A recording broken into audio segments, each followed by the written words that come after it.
In part 1, we wired everything up like this and ended up with a test station that looked like this. Let's apply power and see what happens. Uh-oh, we got an alarm code of 13.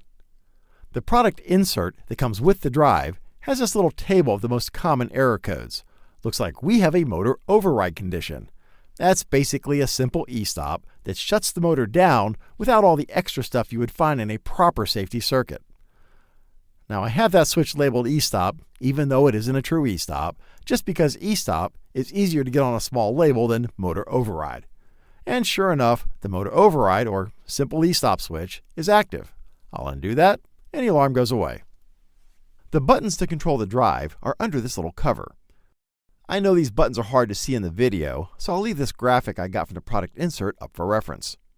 The display basically has two modes. You can either monitor and manipulate stuff, or if I hit the mode key, you can configure the drive's parameters. You know you're in parameter mode because you'll always see this P here and this dot that separates the parameter group from the 3-digit parameter number. Now I've been messing with this system, so let's do a factory reset so you know exactly where I'm starting from. Use the left arrow to go to parameter group 2 and the up-down arrows to select parameter 8. Hit S to select that parameter and use the up-down arrow keys to change that parameter to a 10. Hit S to select that and the display says busy and then done. And you should always power cycle the drive after a factory reset to ensure everything gets updated. In the previous video, we hardwired the overtravel limits to not generate alarms. If I pull one of those wires to simulate opening the switch, sure enough, I get an alarm, which the product insert tells me is an overtravel limit alarm. And I'll put that back to get rid of the alarm. We could have skipped that bypass wiring and simply disabled the overtravel limits via parameters. The product insert has a list of all of the input pins and their default function. Looks like the overtravel limits are input 6, which defaults to the clockwise overtravel limit, and 7, which defaults to the counterclockwise overtravel limit. I'll hit the M key to get into parameter entry mode, and use the left arrow to go to group 2, and the up-down arrows to go to parameter 15, which controls input 6's function, and hit S to select that. We see its default is 022. The 0 tells us it operates as a normally closed switch, which makes sense because that will generate an alarm if the wire gets cut. I'll change that to normally open, and when I hit S to accept it, sure enough, I get an overtravel limit alarm. If I cut, or in this case, pull the wire, the alarm goes away. Put the wire back, the alarm returns. To disable that alarm input, I just set it to a 0 and hit S to accept it. Now I get no alarm regardless of wiring. Perfect. And I can just up arrow to parameter 16, which controls input 7, the other limit, and hit S to select that.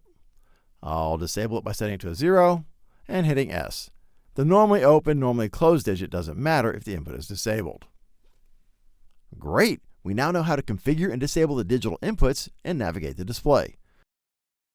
Let's see if the servo motor's encoder is working. I'll hit the mode key to get out of parameter mode. If I hit the up or down arrow keys, I can scroll through all of the things I can do.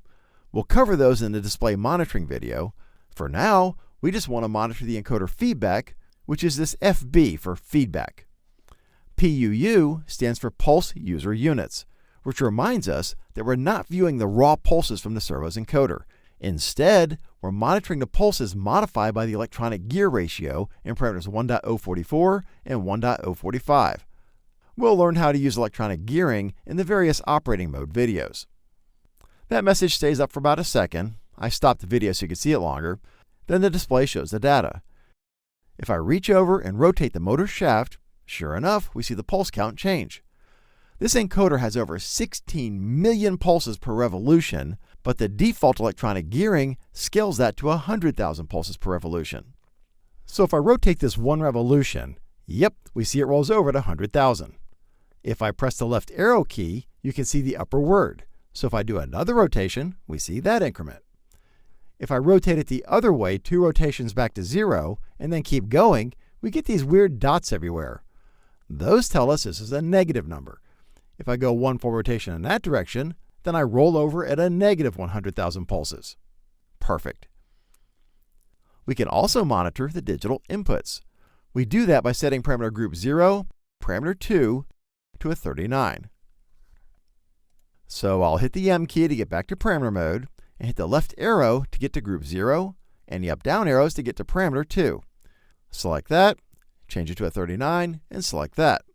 It tells us we're going into display mode, and the display now shows us the digital inputs. If I pull the wire from digital input 6 to simulate an overtravel alarm, sure enough, we see the corresponding bit go active. This is a hexadecimal display, so that 2 in the second digit location tells us the 6th digital input is active. Now remember that we disabled that input, which is cool because that means you can test your digital inputs even if the input's function is disabled. If I toggle the alarm reset switch, yep, we see it working too. But if I toggle the e-stop, we don't see the status bit. Instead, we see an error condition. That's important. Error conditions always have a higher priority. But while we can't see the individual bit change, we know it worked because we got the error message. So how cool is that? You can monitor all of your digital inputs anytime you want right here on the display. That makes checking out your digital inputs super easy. Can we test the digital outputs? Sure. You can force any digital output active from the display. In parameter group 2, parameter 8, select that, and change it to a 406. We could scroll to that, but it would take a while, so instead I'll just left arrow to each character and set it one at a time. Select that, we see the digital output force message for a second, and then it's ready to accept our commands. So we go to parameter group 4, parameter 6, and enter a hex value for our outputs. I wired digital output 1 to this beacon like this. So if I enter a 1 and select that, sure enough, the beacon turns on, telling us the output 6 is active. If I change that back to a 0 and select that, the light turns off. Perfect.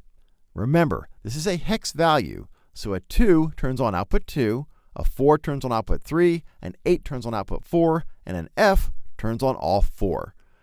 And a 0 turns its 4 outputs off.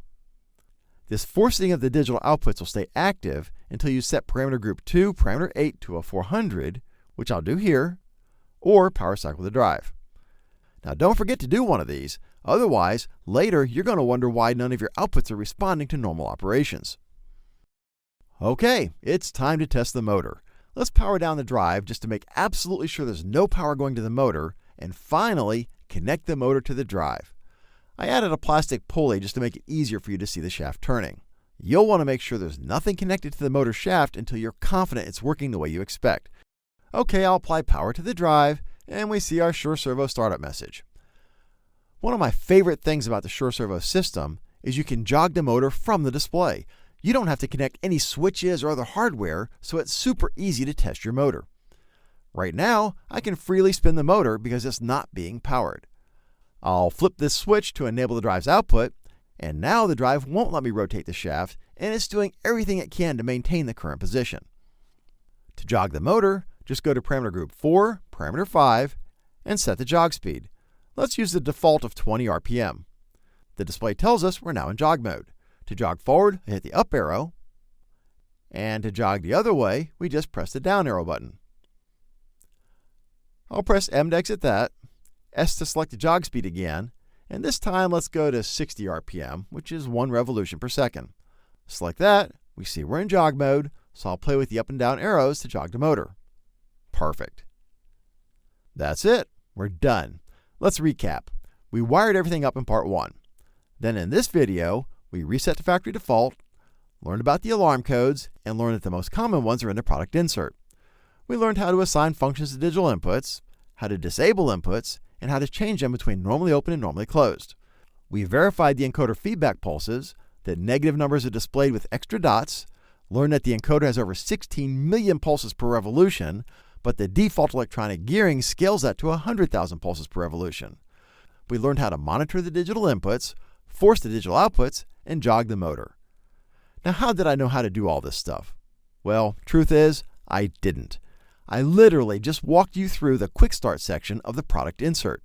So if you have any questions, refer to that first, which again, you can always download for free from the automationdirect.com website.